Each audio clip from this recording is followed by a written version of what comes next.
Alright, we're still dealing with the book of Revelation. This is part 3. I'm trying to shoot through this really quick because I'm having to chop my video up in segments, okay?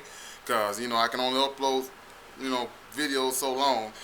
YouTube is tripping now, so I'm having to go into other areas, other avenues. I'm still working on trying to get my own website. Of course, that takes money to do that. Revelation, we was just talking about Jezebel. Okay, in part 2, Jezebel. Yeah, Jezebel is in the book of Revelations as if she's still alive. Somebody explain that one. Alright, now we're in Revelation chapter 6, verses 1 through 8, where it talks about the 4 horsemen. That story came from Zechariah. Let me double check that. Yeah, that came from Zechariah chapter 6, verses 1 through 8. And so, that it ain't like that's something new. The 4 horsemen are all up in Zechariah over there. I was going to turn there right quick just to make sure. And I've got Daniel, Hosea, Joel, Amos. Okay, here we go. Obadiah, Jonah, Micah. Yeah, we got them all right here. So we got Zephaniah and Haggai and Zechariah. Okay. And that is in chapter 6.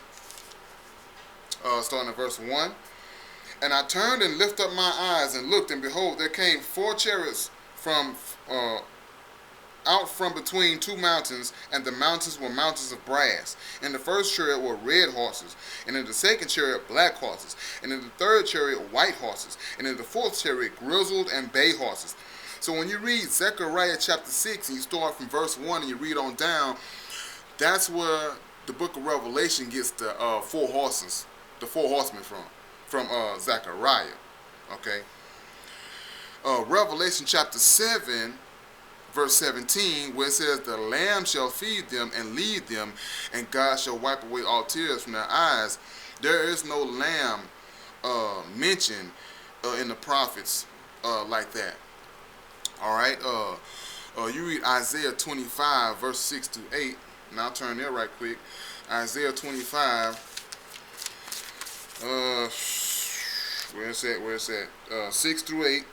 And in this mountain shall Yahuwah of hosts make unto all people a feast of fat things, a feast of wines on the lees, and of fat things, full of marrow of wines of the lees well refined. Okay, he will destroy in this mountain the face of the covering cast over all people, and the veil that is spread over all nations. He will swallow up death in victory, and Yahuwah Elohim will wipe away tears from off all faces, and the rebuke of his people shall he take away from off all the earth, for Yahuwah has spoken it. And that is not talking about no lamb. It is talking about Yahuwah. Okay. Now let me go on. 26, starting at verse 1. In that day shall this song be sung in the land of Yahudah. We have a strong city. Salvation will Elohim appoint for walls and bulwarks. Open ye the gates, that the righteous nation which keepeth the truth may enter in. Thou wilt keep him in perfect peace, whose mind is stayed on thee, because he trusteth in thee.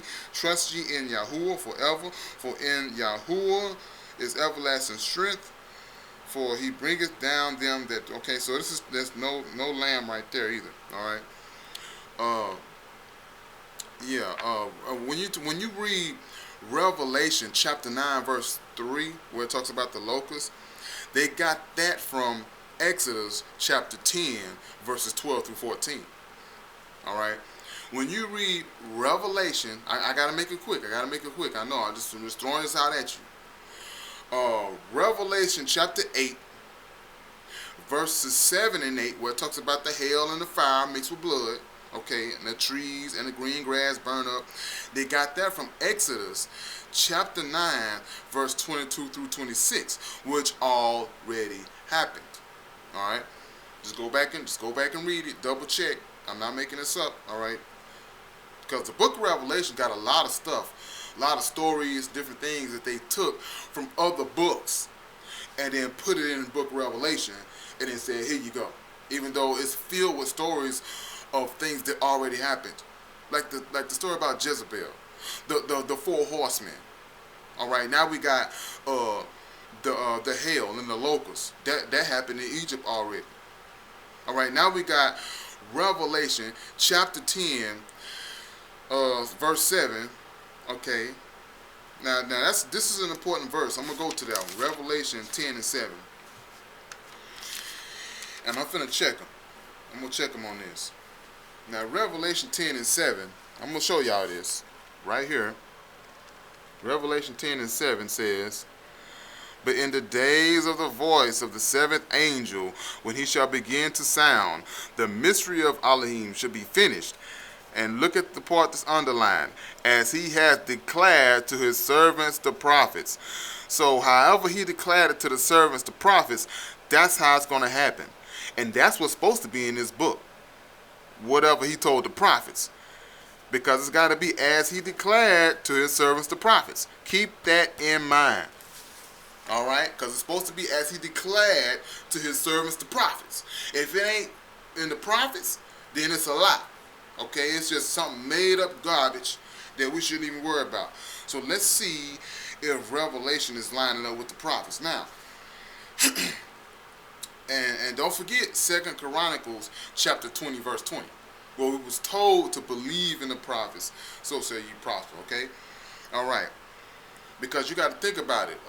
The 144,000. Did any prophet mention that? About 144,000? What about the beheadings? You know, Revelation talk about people getting beheaded, right? Did any of the prophets talk about that? Did any of the prophets say any Hebrew Israelites are going to get beheaded? Now remember, it's got to be like how he declared unto his servants, the prophets. All right? What about a lamb in the midst of the throne? Did any of the prophets talk about a lamb being in the midst of the throne, like we serving Yahuwah and then the lamb? Or was that just in the book of Revelation? Because it's got to be like he declared unto his servants, the prophets. All right? Keep that in mind. Don't let them fool you. All right. We're going to go to Revelation chapter 11, verse 2. It says, "But the court which is without the temple leave out, and measure it not, for it is given unto the Gentiles, and the holy city," that's Jerusalem, "shall they tread underfoot 42 months. All right? "And I will give power unto my 2 witnesses, and they shall prophesy 1,260 days, clothed in sackcloth." All right. Now, when you read verse 2, where it says, "The holy city shall they tread underfoot 42 months," they got that from Daniel chapter 8, verse 13. Let me turn there right quick and double check myself. Daniel, because this is important. It says, "Then I heard one saint speaking to another saint, unto that certain saint which spake, How long shall be the vision concerning the daily sacrifice and the transgression of desolation, to give both the sanctuary and the host to be trodden underfoot?" So when you read about the holy city shall they tread underfoot, they got that from Daniel. All right? And plus, when you look at it, it says in Daniel chapter 8, verse 14, it says, "And he said unto me, unto 2,300 days." All right? "Then the sanctuary shall be cleansed." All right? So, yeah, they got that from Daniel. We already see they nitpicking, getting little pieces. All right? Let me go on. All right, Revelation chapter 11, verse 8. That lets us know it's talking about Jerusalem. All right? And it says in Revelation chapter 12, starting at verse 7, it's talking about war in heaven. All right? And then you got in Daniel chapter 12, starting at verse 1 through 3, it's talking about the angels fighting here, not in heaven. Job 1, 6 and 7 shows that Satan is not even cast out yet. Okay? Even though Revelation talks about Satan is cast out already, which this was written in 95 AD. All right? Think about it. Revelation 13, verses 14 through 18, when it talks about the mark of the beast, that's talking about currency, of course. I'll go there right quick because so many people doing videos about the mark of the beast. Let me hit that right quick before I end this video. 13, Revelation chapter 13, verse, I'm going to start at verse 15. And he has power to give life unto the image of the beast, that the image of the beast should both speak, and cause that as many as will not worship the image of the beast should be killed. And he causes all, both small and great, rich and poor, free and bond, to receive a mark in their right hand or on their forehead, that no man might buy or sell, save he that had the mark or the name of the beast or the number of his name. You cannot buy or sell without currency. All right, and the currency has verse 17. Let's see, it has the mark, the name, and the number of his name. So it's, you got the image, the mark, you got the image, you got the mark. All right, I can show you that right quick. That's right here. All right, that's the image. Okay, you got the mark. All right, got the marks. Got marks all on this thing. Mark right here. Mark right here. All right.